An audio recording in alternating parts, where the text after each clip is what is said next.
Judith chapter 5. Holofernes, general-in-chief of the Assyrian army, received the intelligence that the Israelites were preparing for war, that they had closed the mountain passes, fortified all the high peaks, and laid obstructions in the plains. Holofernes was furious. He summoned all the princes of Moab, all the generals of Ammon, and all the satraps of the coastal regions. "Men of Canaan," he said, "tell me, what people is this that occupies the hill country? What towns does it inhabit? How large is its army? What are the sources of its power and strength? Who is the king who rules it and commands its army? Why have they disdained to wait on me, as all the western peoples have?"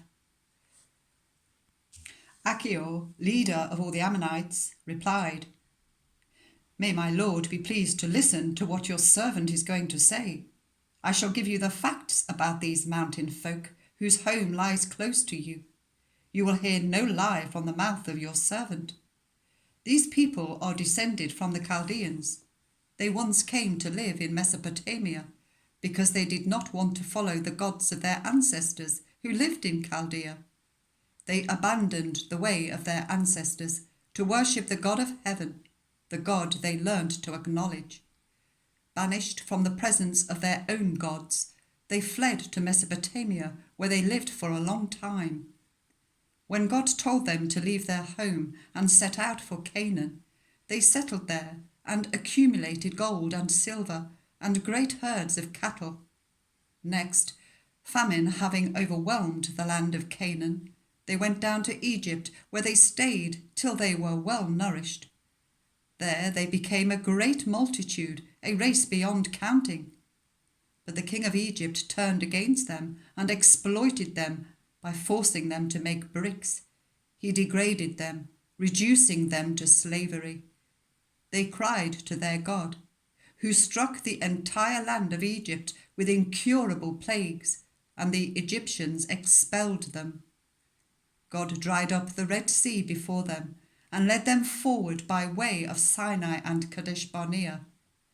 Having driven off all the inhabitants of the desert, they settled in the land of the Amorites, and in their strength exterminated the entire population of Heshbon.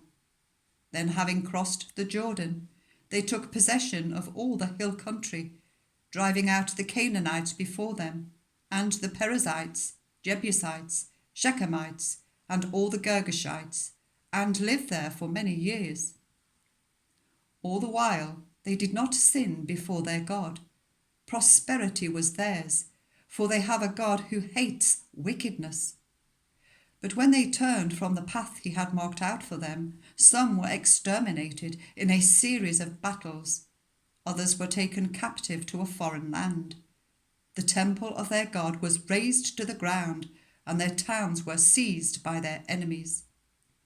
Then, having turned once again to their God, they came back from the places to which they had been dispersed and scattered. They regained possession of Jerusalem, where they have their temple, and reoccupied the hill country which had been left deserted. So now, Master and Lord, if this people has committed any fault, if they have sinned against their God, let us first be sure that they really have this reason to fail, then advance and attack them. But if their nation is guiltless, my Lord would do better to abstain, for fear that their Lord and God should protect them. We should then become the laughingstock of the whole world." When Achior had ended this speech, all the people crowding round the tent began protesting. Holofernes' own senior officials, as well as all the coastal peoples and the Moabites, threatened to tear him limb from limb. "Why should we be afraid of the Israelites? They are a weak and powerless people, quite unable to stand a stiff attack. Forward, advance, your army, Holofernes, our master. He will swallow them in one mouthful."